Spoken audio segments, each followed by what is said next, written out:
One of the biggest nightmares of my life has happened.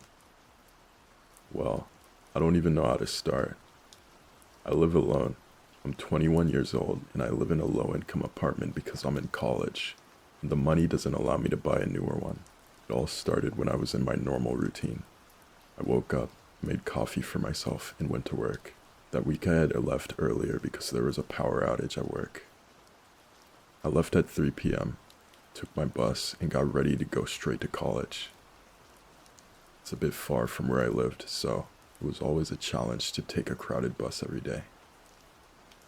I was lucky this time since the bus was almost empty. Everything went normally. I had my classes, went to my friend's house, and went home. Up to that point, everything was normal. Until I came back by Uber. I'm too scared to take the bus late at night. I arrived at my apartment, entered my building, and saw a man sitting in front of some apartments. I had never seen him before, but I let it go because he could be a relative of a resident. Well, I went inside. In my apartment, I was watching TV as usual, and it was around 11 p.m. I was going to sleep when I heard a very loud noise coming from outside the apartment. I was in shock because it sounded like a door slamming. I even saw my door slightly open. At that moment, my soul left my body. I didn't think twice and called my friend who lived 2 blocks away from me. He came. We didn't see anything. We looked in all the rooms in the apartment, and there were no traces, until we decided to check the building security camera. We spoke to the security guard and he said he would inform the supervisor about it. Then we saw on the camera the same man I saw earlier trying to open my apartment door. He succeeded, but when he was entering, someone probably heard him. He ran to the building's exit. Well, at that point, everyone in the building already knew. We called the police. The police searched the entire building, asked almost everyone if they knew the guy from the video. Absolutely nobody knew him, and I asked how the security guard didn't see the guy enter the building. He said that so many people passed by at the time. I even forgot his face. And remember, it was a low-income apartment, so I had no hope from the security guard. So I kind of left it to the police to see if they could find out anything. To this day, nobody knows who he is. I always try to talk to the police to see if they found anything out. They always say they are still looking, but nothing. I really think this guy followed me on some day of my crazy routine and waited for the moment to do something that miraculously didn't happen.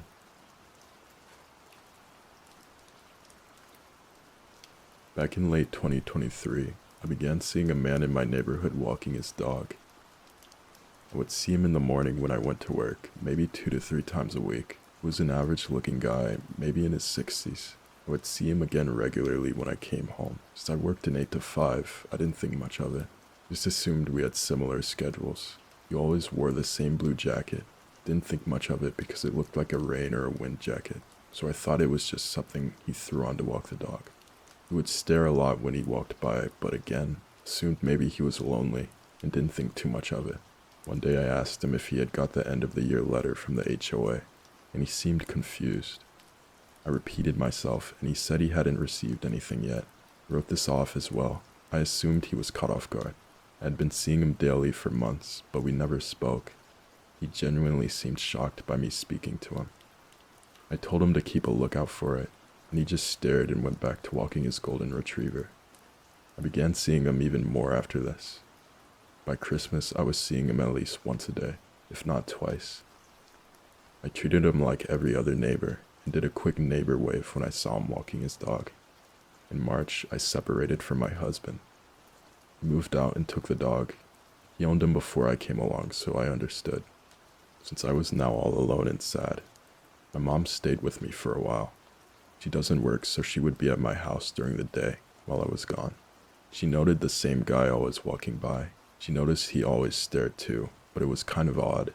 She waved hello to him a few times, but he never did anything but stare and walk his dog. She said since he walked his dog often, but also seemingly on a schedule, he could have early onset dementia, or maybe sick somehow, and using the dog walks as a way to get exercise. We agreed he was very odd but harmless. After a month or so, my mom went back to her house and I was living alone. One thing I loved about that house was the fact that the backyard butted up to a national park. Beyond my fence was trees and a forest. After my husband and the dog left, I would be sitting in the backyard and hear what sounded like footsteps. It was almost always lit at night when I'd be sneaking out for a late night cigarette before bed. I was drinking a good amount at the time, so I figured 1, I was paranoid, 2, I was probably hearing raccoons or opossums in the woods, and 3, having the dog before would have scared off any critters. It didn't happen every night, far enough apart that I was able to write it off, but I couldn't shake the feeling of being watched.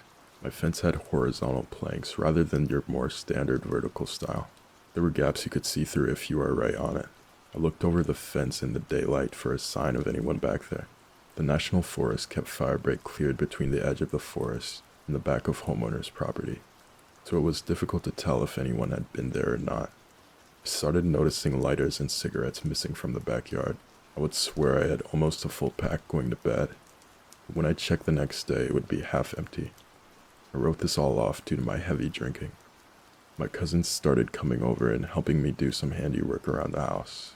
The neighbor guy in a blue coat would walk his dog every day still. I would now stop and watch my cousins from the sidewalk as they did work at the house. He would let the leash off for the dog to come up to them, but they didn't pet it because it smelled awful. I told them the theory my mom said, that he was sick, weird, and harmless. They didn't agree. The next time he let the dog into the driveway, my cousins told him to fuck off. From what they told me, he just stared at them for a while, then walked off. From then the man would still stare, but it was even creepier.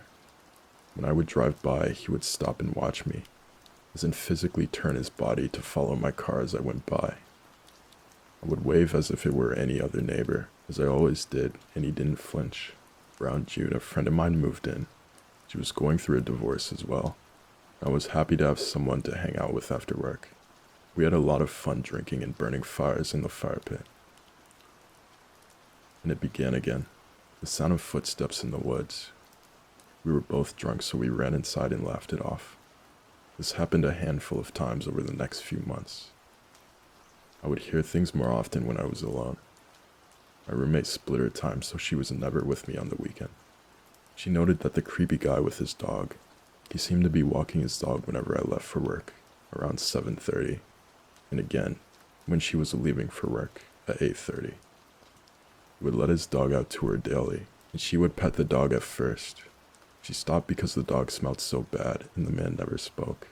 He just stared. She started being creeped out too. She said he seemed friendly enough until she stopped petting his dog, and his stares shifted to being mean too. He began stopping to watch her drive by as well. Then one day I saw it.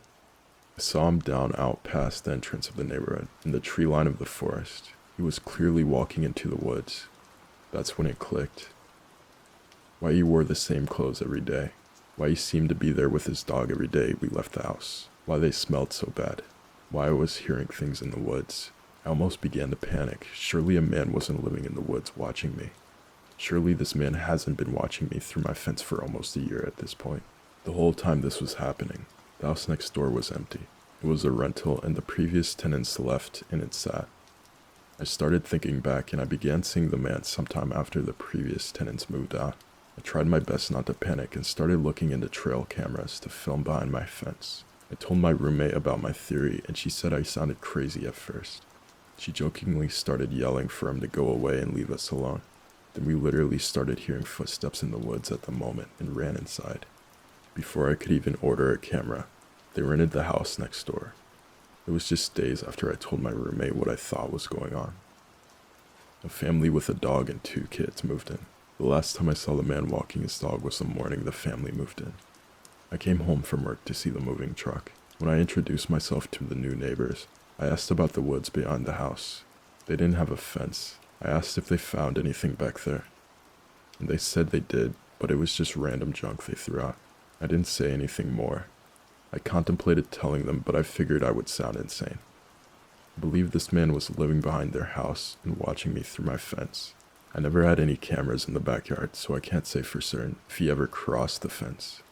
Since I never saw him again, I decided his cover was blown, and he moved on to watch other people. I stayed in that home until October 2025. Literally never saw that guy again after that day.